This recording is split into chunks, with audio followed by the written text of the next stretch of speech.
The video is recording. Audio is good. All right. So we're going to go back. So if you remember, what we were doing here is in the previous video, we're kind of just learning how PyTorch updates its weights, given some function, right? So here we picked the quadratic blue function, and then we are trying to approximate that quadratic blue function by estimating the A, B, C parameters that we have here. So A, B, and C, we're going to try to adjust them via gradient, stochastic gradient descent, basically the whole mechanism of that we have in PyTorch for doing something like this. So now let's proceed, and we already estimated a loss function, right? We already estimated a loss function somewhere in here, MSE, where you give it the real values and the predicted values, and it calculates the difference. So we can go ahead and use it now. We can say calculate the loss. Okay, so I'm going to do loss. And so it's going to be MSE. Okay, and this will take preds, which is the predicted values over here, preds, and also it'll take speed, which is the original, this one, right? Using the actual function whose parameters we already know, and it kind of gives us that shape. So we know that's a quadratic there. And so now let's just take a look and compare the loss. So this is where we would see some kind of a value, for instance, print loss there. So if we run, right, we have some kind of a value there. But now what we want to do is we want to minimize the loss, right? We want to basically improve. So that thing that you always see in FastAI when it's giving you that loss that's going down. So we literally want to do the same thing. So we're just learning how to do this manual, how PyTorch, or even how FastAI does it, behind the scenes. So they just have abstracted a lot of things.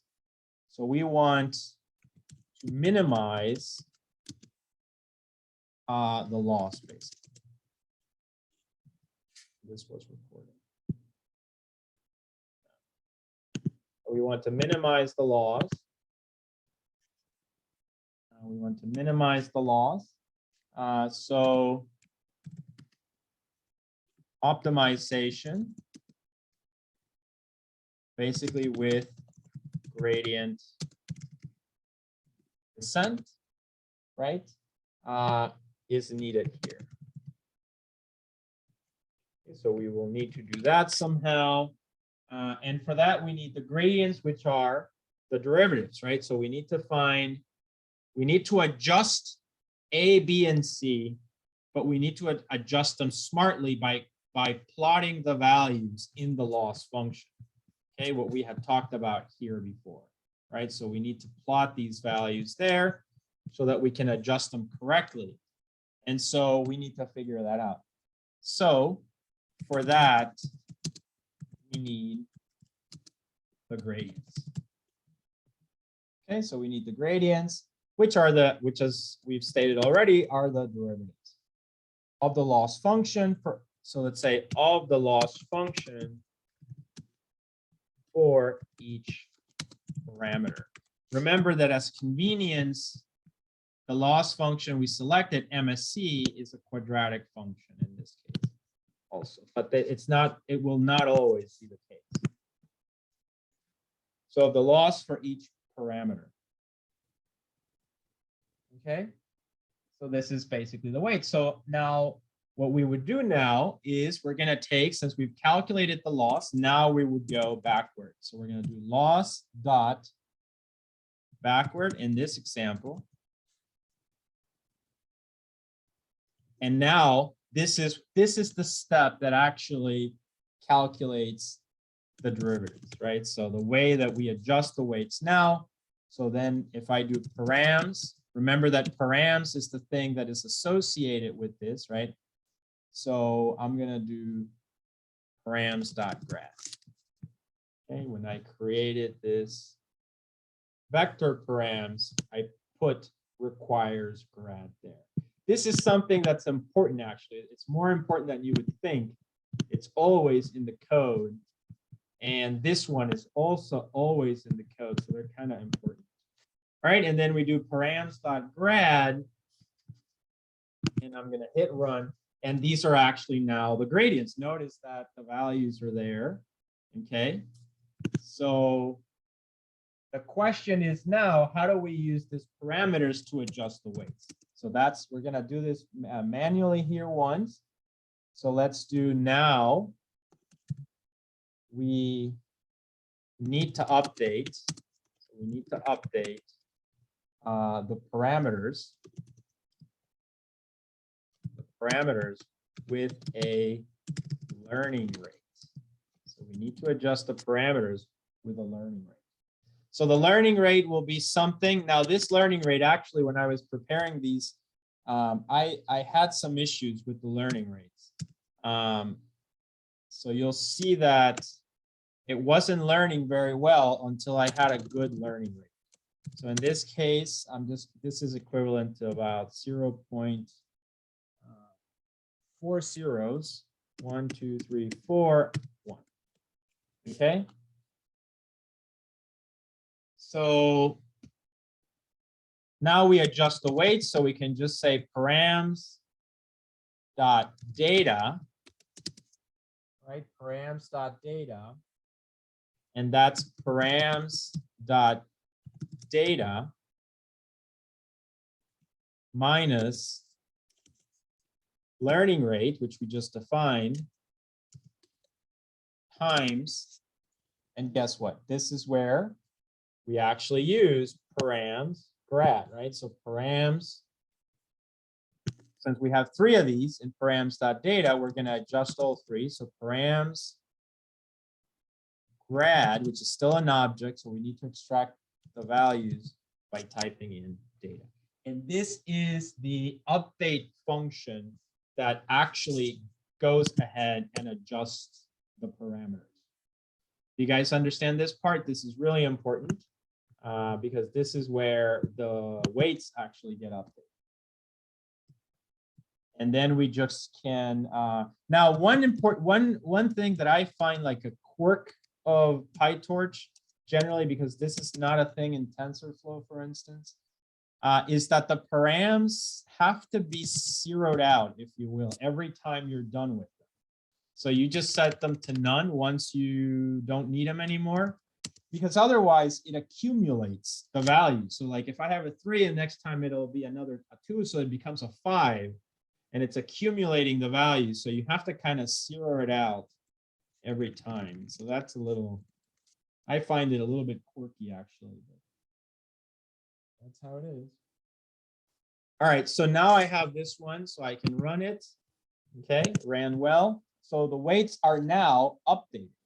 So if they are updated, let us see what they look like, right? So let us see if params improved at all, right? So let's see if the params improved.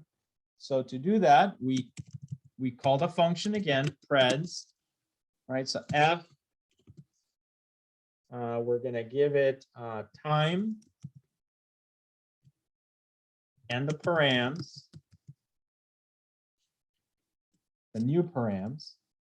Then we calculate the loss, MSE, where we compare preds to the original data, if you remember, that we called speed. And then we show preds, basically.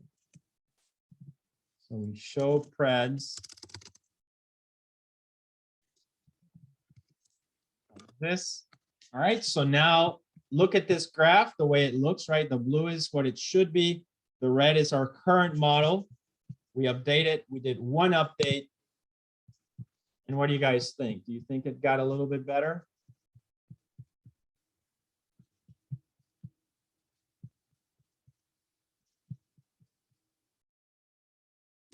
What do you think? Yeah, it's better. Mine looks a little different for some reason. Yeah, I mean, they're randomized, right? So they're randomized. Oh yeah, that's right. So you, I practically got a straight line for my red line. Yeah, so they're randomized there. But yeah, good. So now that they are, now that we have that, we can go ahead and just repeat the whole process like in a loop, right? So now all we're gonna do is repeat it. So now repeat several times, okay, in a loop. So for this, let's do main loop. And I'm just going to do a few iterations. So for I in range 10, apply, create a function, apply step. Okay, so we're going to apply step here. And we're going to send params in there. So then we need to define this function. Define, apply step. It takes params, right, as a parameter. And let's just perform the whole thing again. So we need to predict f. We give it time and params, right? The object. Then we're going to do the loss. So we calculate the loss function, MSE, between preds and the original speed.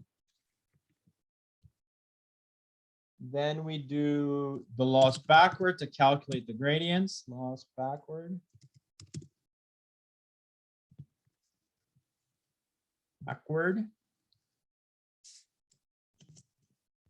Then we're gonna do params, and then we adjust the data. So params data is gonna be equal to params data.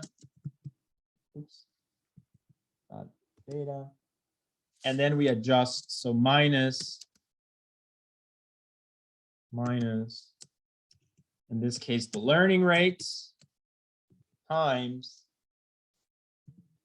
params.grad.data. So these are the gradients that were calculated to basically, now we know if we should subtract or ABC, right? Do we increase the weights? Do we decrease the weights? So now we know that here,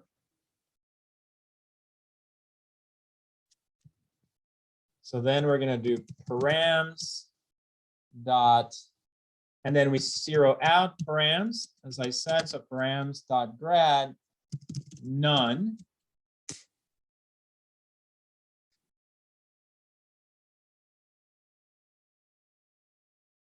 And then we just can print the loss to see if it has improved. So we are going to say loss dot item over time, right? So over time, hopefully this loss should improve. So we'll see it. This function, we can return preds if we want to, I suppose. Okay, so let's go ahead and try this one. And you can see it is actually improving up until about here, right?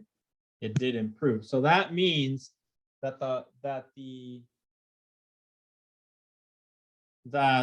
the function did learn. It should have a shape that's a little bit closer to the original. So we can try to plot it. All right, so we're going to plot it. We're going to create 4 plots.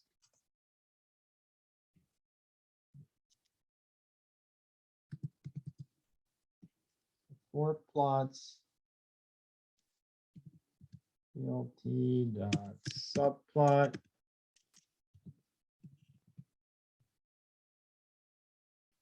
Subplots 1 through 4.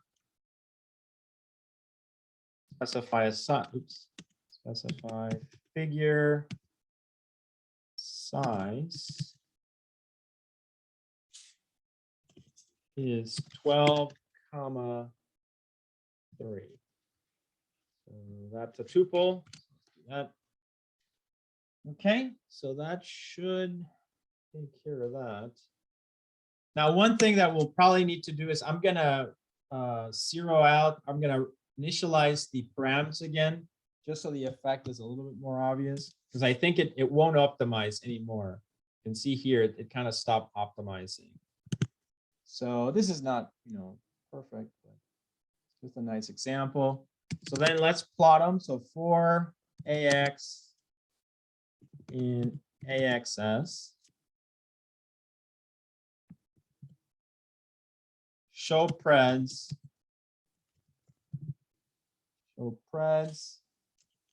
and then in show preds, we're going to apply step,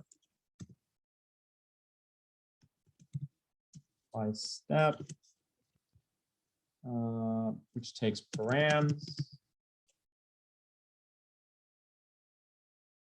and we send AX. Well, actually, show preds. No, we don't. All right, so now I'm going to plot it. Hopefully it'll work.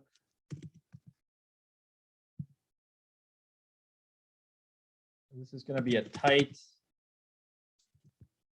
layout.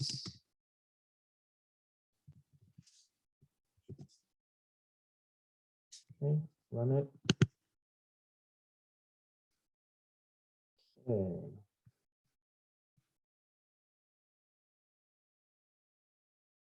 So these are the plots.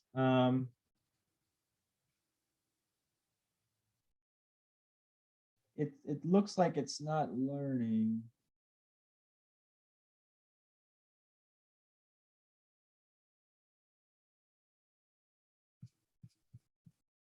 Right? They look exactly the same.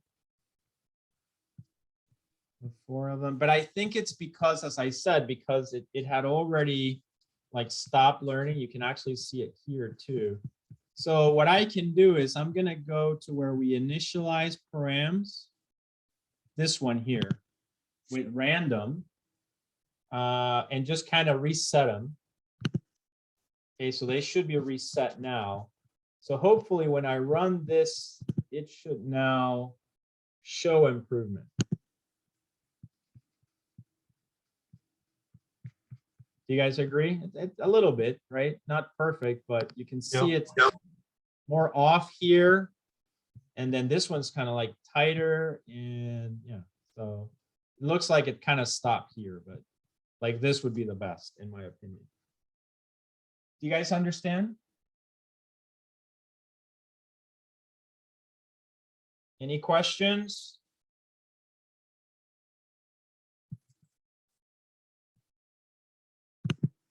Questions, it sounds all right. Good. So yeah, so that's kind of the example there, right? We understand how we can optimize things. We took an example of just a simple quadratic function. Now let's go ahead and now we're gonna think of the same problem, but we're gonna get back to MNIST, right? So initially we have been working with MNIST, and now we're gonna do our train test and everything with MNIST and kind of start doing the same thing.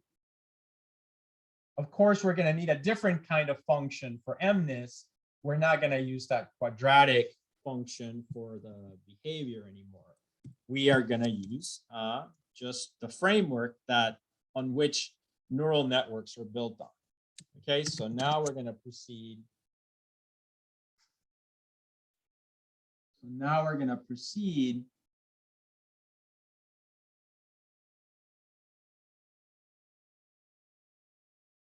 Okay.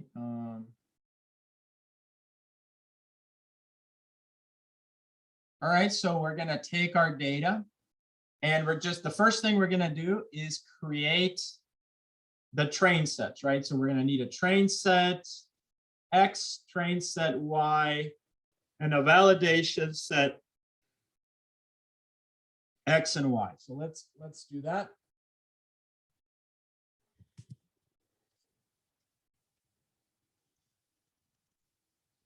So now with MNIST, so I'm going to create train X. And this is torch dot.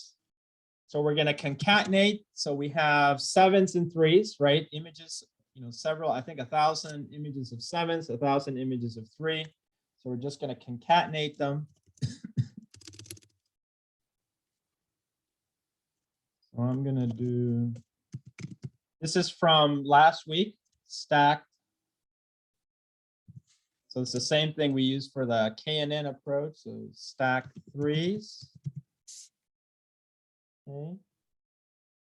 And stacked 7s. Okay, so these are the two. Now, this forms a data set, which is probably, I think it was n by 28 by 28, something like that. Instead, what we want now is to reshape this to be n by 784. So we want to take those two last dimensions and reshape them. So the way that you do that in PyTorch is to use something called the view. The view. So it's almost like saying the original data stays the same, but now you can reshape this one. And so we create a view.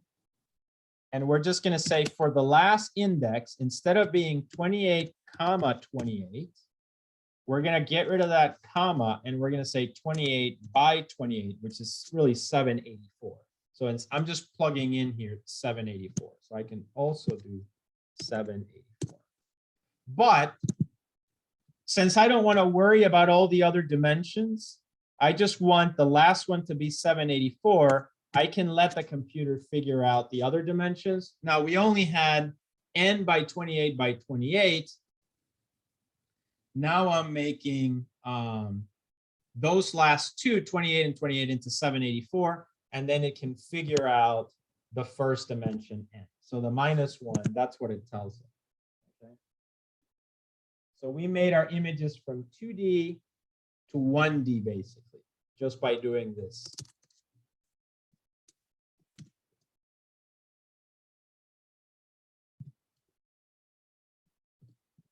Okay, so from 28 by 28 to just 784.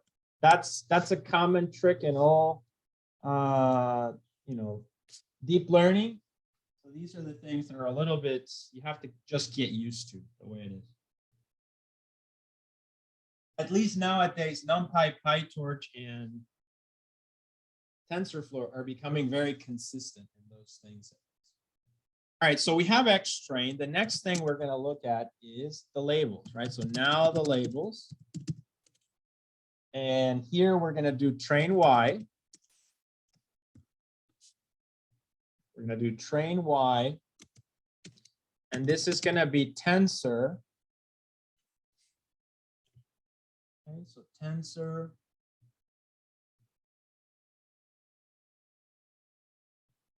Okay, and this tensor just will have the labels. So we're going to set 1s for the 3s and 0s for the 7s. Okay, so we have them kind of stacked in order.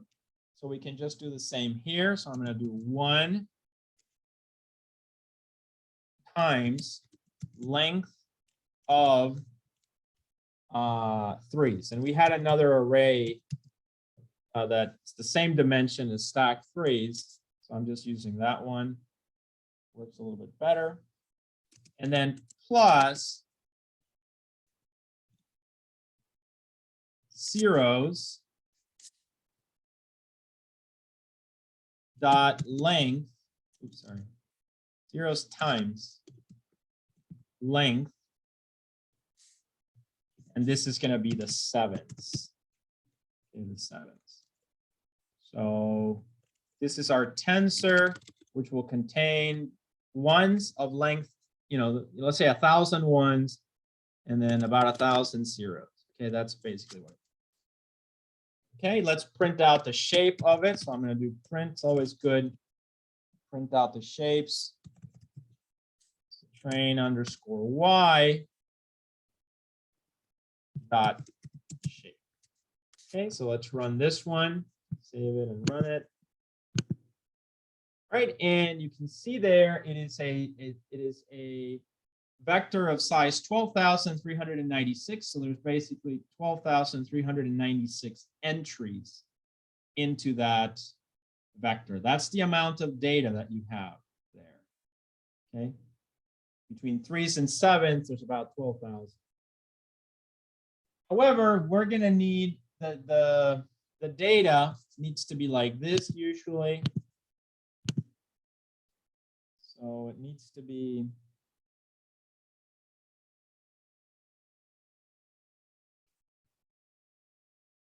currently we have a matrix like that, and this is currently this vector, the labels is like this. We want it to be, instead of like this, to be like this. Just so that the dimensions work when the multiplications are being done. So really, this is of size, currently we saw it's of size 12,000 or so, right? Around 12,000.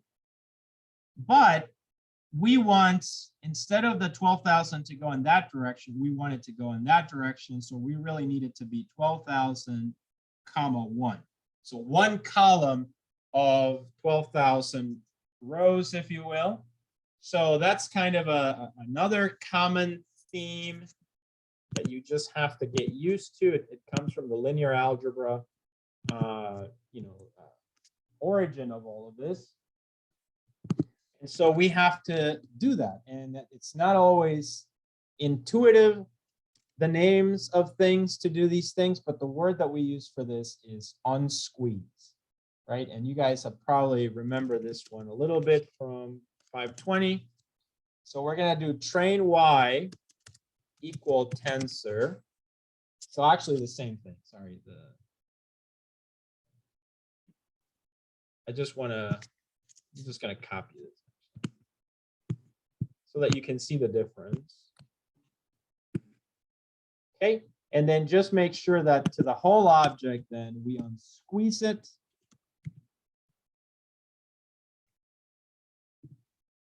And you can specify the dimensions here. You can play with this, but here, this will make a column vector, right? So now we should also probably print the x. So train x. Okay, so I'm going to save and run. Okay, and you can see that this one has been made into a column vector of 12,396 by 1. Okay, I think I probably meant dot shape. Okay, shape.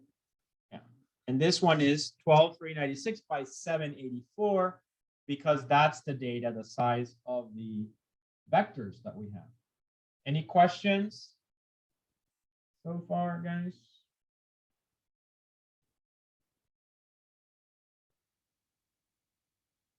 Any questions? All right. Okay, so now that we've completed that part,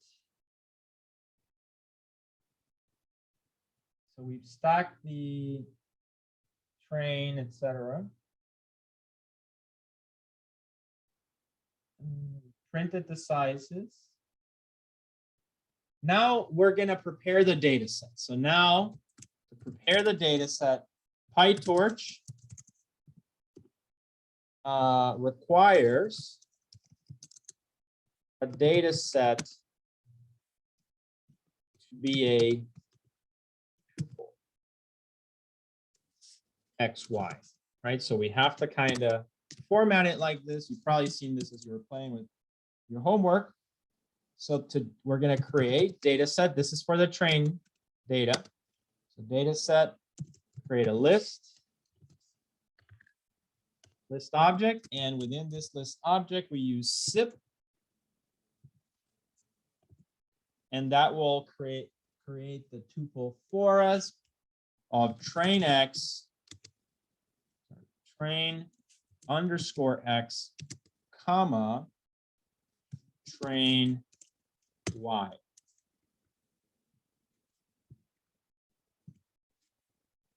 Train x, train y, and then xy. You know, if we want to just look at one, for instance, we can say d set 0. Let's just grab 1. And let's print out the shapes, the values. So I can do print. And then x dot shape print y print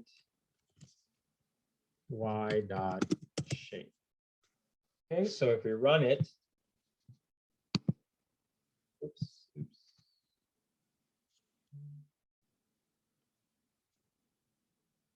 Oh. Descent. Okay, so now we have, the first one, the X is just one image, 784. The label just one, right? And then the size of it just one. All right, so we've got the data set here. We can also repeat the whole process for the validation set. So remember, we're going to have train and test. You know, the test is we're going to call validation. So in this case, now the validation set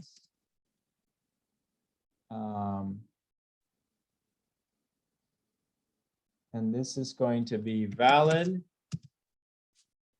underscore x torch. Yeah. Jason, do you have a question? Yeah, is there a button to click or a command that will run your whole notebook from the top down to where you are currently located? There might be. I don't know. If you go to kernel at the top and then do restart and run all, it will do that. Yeah. Cool, thanks. Yep. All right, so now, so we've got valid x.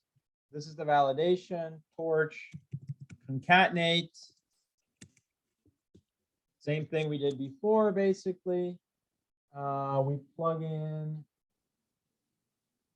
a list of the validations that we had from last week. So valid 3, I think we called it tens, comma, period, comma, and then valid 7 tens.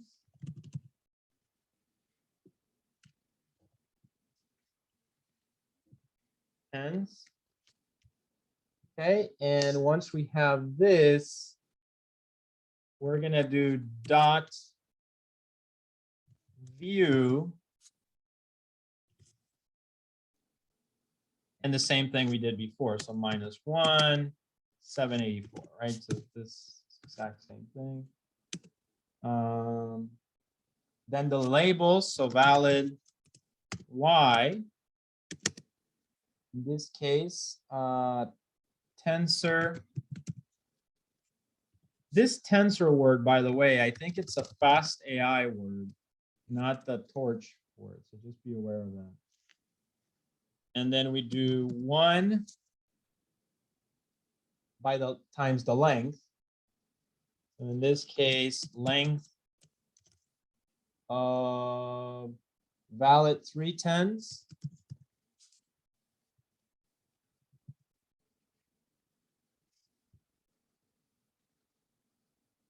Yep. And plus zeros times length of valid 7 tenths. Okay, so we calculate the labels there.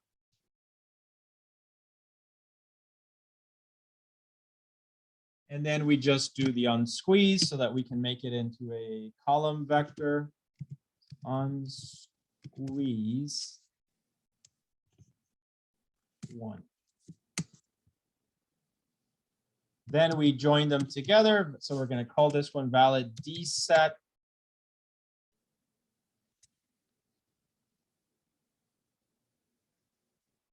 And here we have list.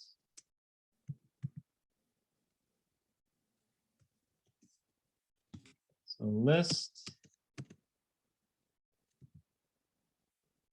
And then we sip the data to create the tuple of the data. So valid X, comma, valid underscore Y.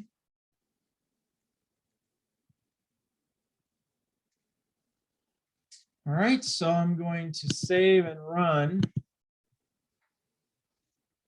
Right, so we have the validation, the test set, right, ready to go.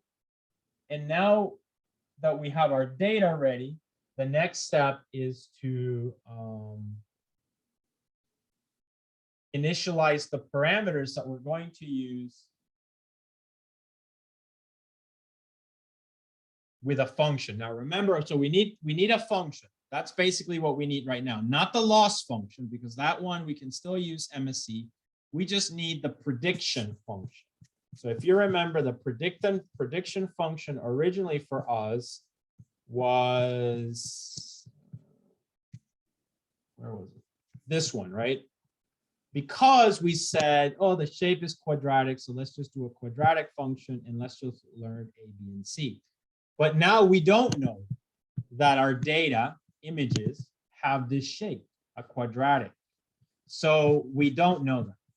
So instead, we have to use a more generic function for that, which is basically the basic framework for deep learning, right?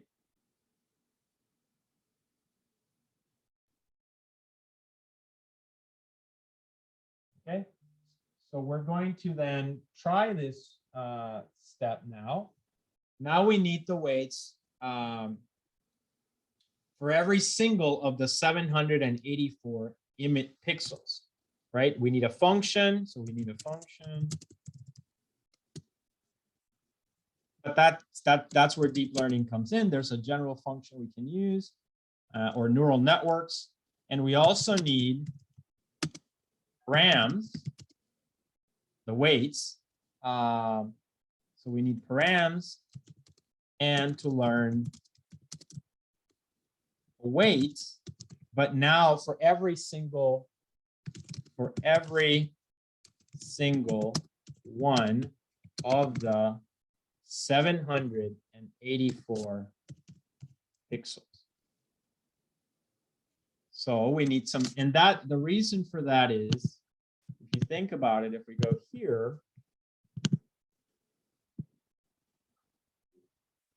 so the reason being, our inputs are of size 784, right? So we have an input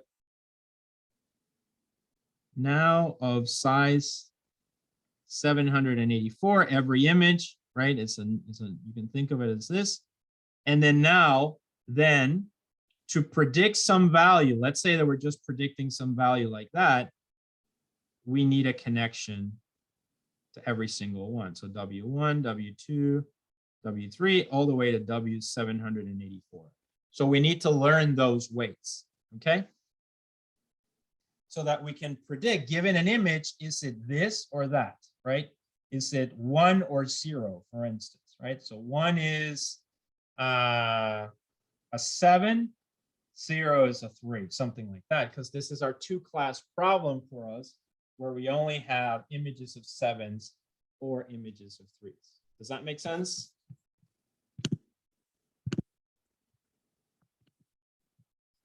Okay. So then we need the params. So we're going to define a function, define init params, right? So we define our function init params. And this is going to be, we need to specify a size for this. we're going to give it a standard deviation of 1.0. Okay, so a standard deviation of 1.0 that we're going to use in the randomization. And now we return the params. So we do return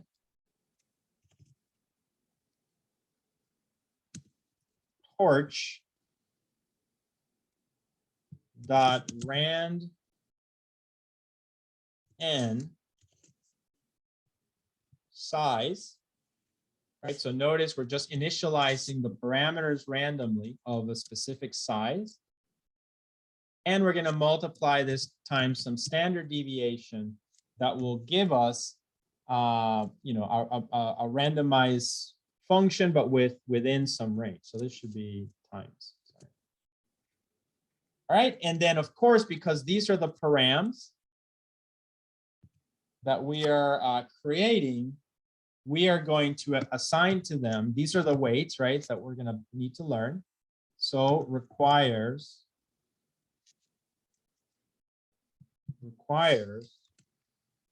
grad. This requires grad. So now we can initialize the parameters. Our function, of course, as you may have guessed, for the generic application will be the simple y equals w times x plus b. All right, so it'll be that basic function.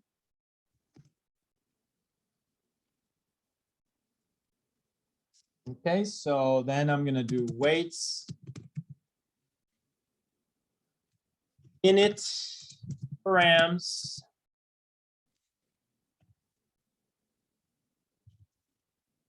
(28 by 28), which is 784 times 1, right? So similar to the dimensions of 784, those are the weights. So this is just what I did over here, if you remember, right? We need a vector of size 784. Now our, the way to think about this is, we go over here, we're gonna do a matrix multiplication between x's and w's. So the x's are gonna look like this. So then the weights are going to look like that. Okay, so we make this multiplication there. So that's why that dimension looked the way it did, which is 28 by 28 by 1. Okay, so this should give us something of shape 784, comma 1. Okay.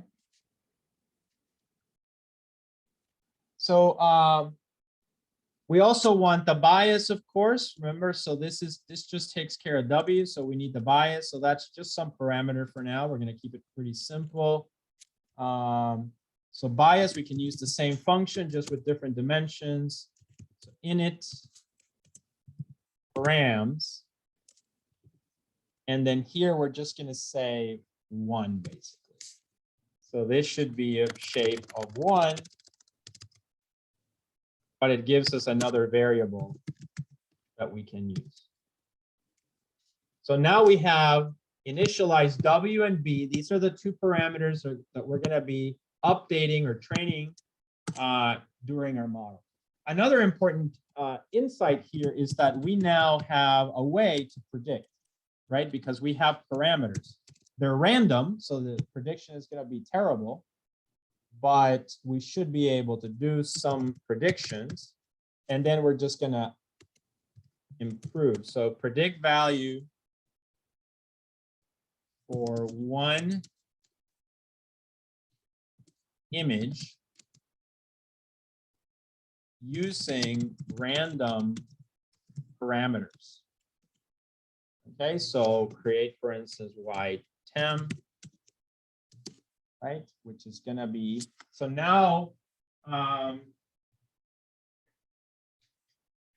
there's a couple of ways that we can write this equation here.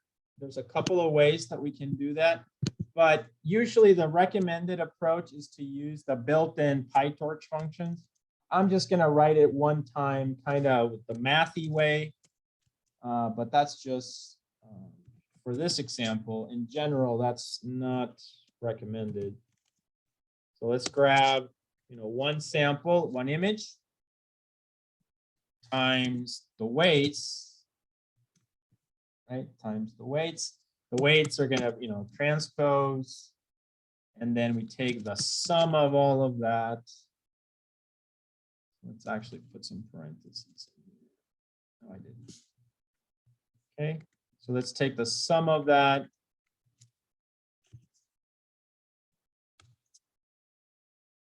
And plus the bias, of course.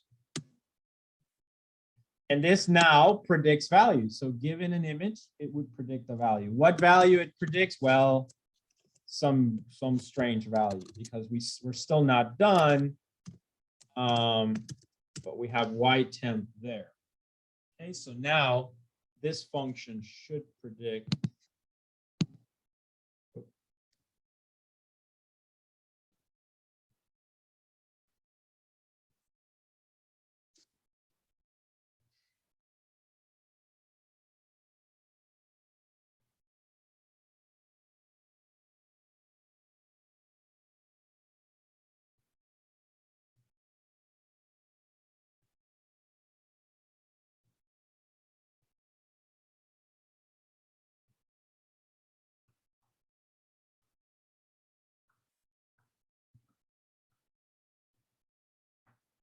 Huh. What's the error here?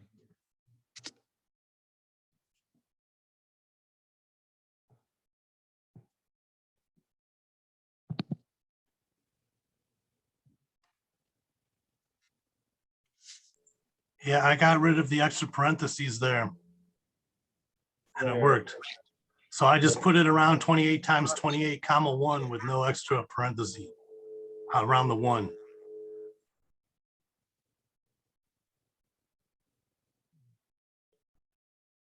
You know what I mean?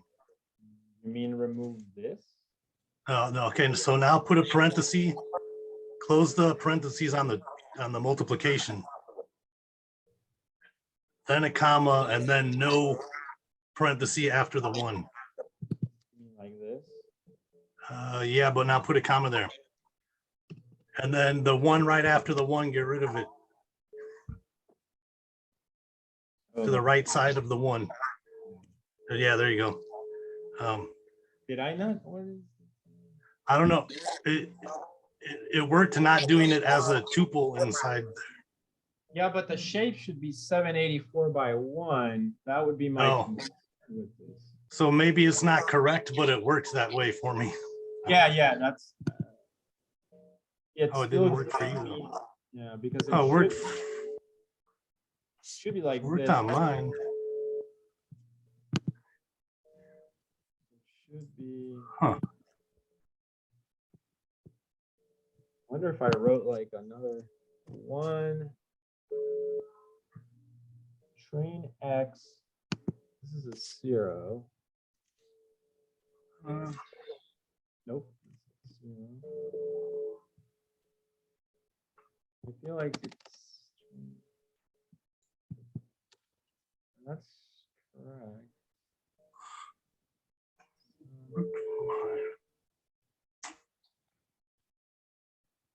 Torch, rand, and sign.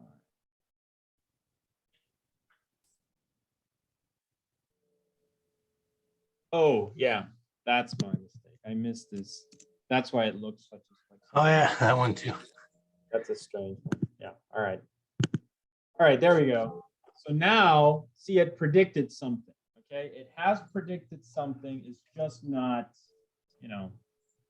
has no meaning really, because we haven't trained. But now we have a function that can predict. So now we just have to teach it, what to look for, right? What to predict actually. So notice, for instance, it's currently predicting 6.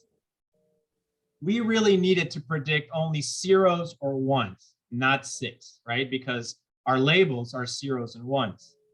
And so we got to work on that. Okay, we got to work on that. But now we have the parameters initialized, and then we have a working function. So the next thing we need to set is instead of, the way I hard coded it here, let's just create a function for it. So I'm going to define a function, linear. Now this is not a neural network yet, but it's the building block of it, right? So I'm going to say xb, some parameter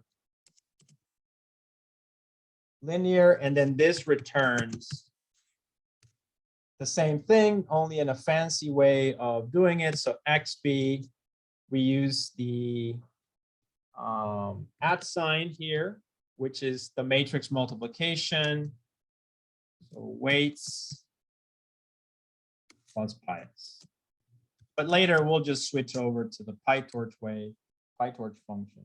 So now if we call the function, it should predict as well. So we're going to say for the whole data set, right? Not just for one sample, but for the whole data set, linear. And then we're going to plug in the whole training set, train X. Oops. Train X. That. Okay, so then I'm going to go ahead and print threads. And if we save this and run it,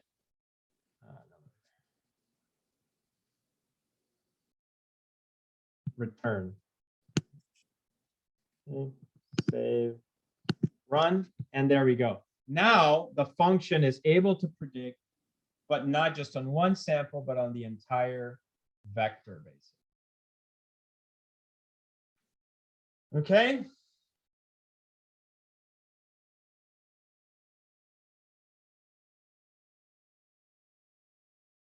Any questions so far, guys? What does the @ symbol there? It's a matrix multiplication. It's a way for us to multiply the x's times the weights, but this time I gave it the entire train set. In the previous one, I had only given it one sample. You see that? Okay. So just think of it as another way of doing it. We're actually not going to use either one. As I said, we're just going to do it through the PyTorch functions. They're, they have built-in functions for this. It's not good to do things with the equations. You end up with problems sometimes. And the functions kind of clear those problems. Any other questions?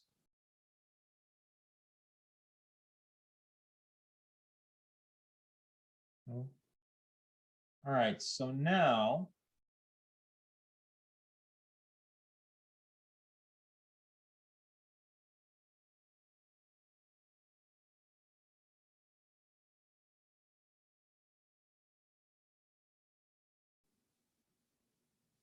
all right, so actually, I think this is a good stopping point because because we still have quite a bit to go, and I kind of wanted to talk about the homework assignment, the other one that's due a week from today. So we'll stop here.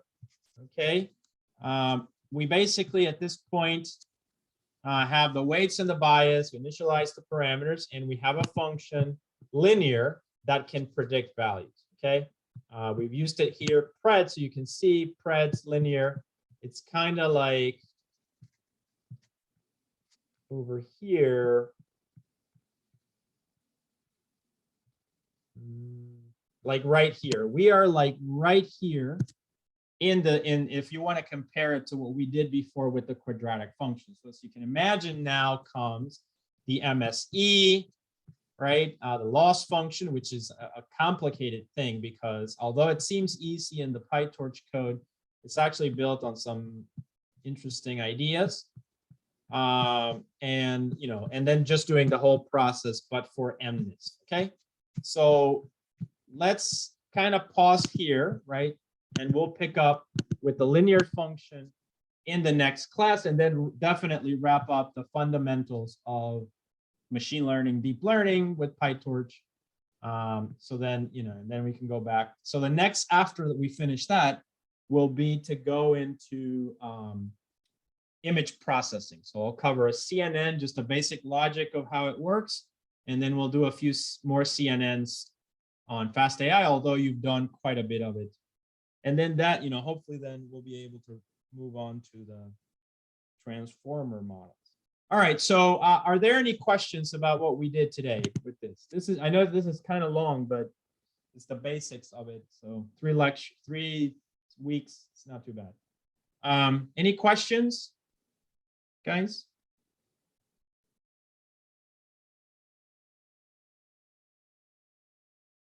No questions?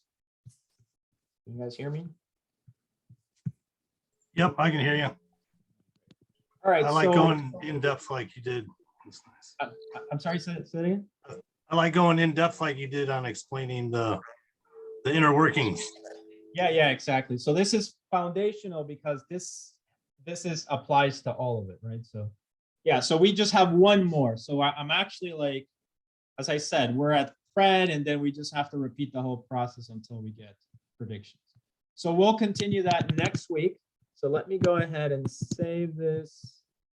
And so I can use the same notebook, and the whole notebook is already on on the GitHub, so you can check it out if you'd like. So now I'm going to hit stop. I'm going to pause the recording now.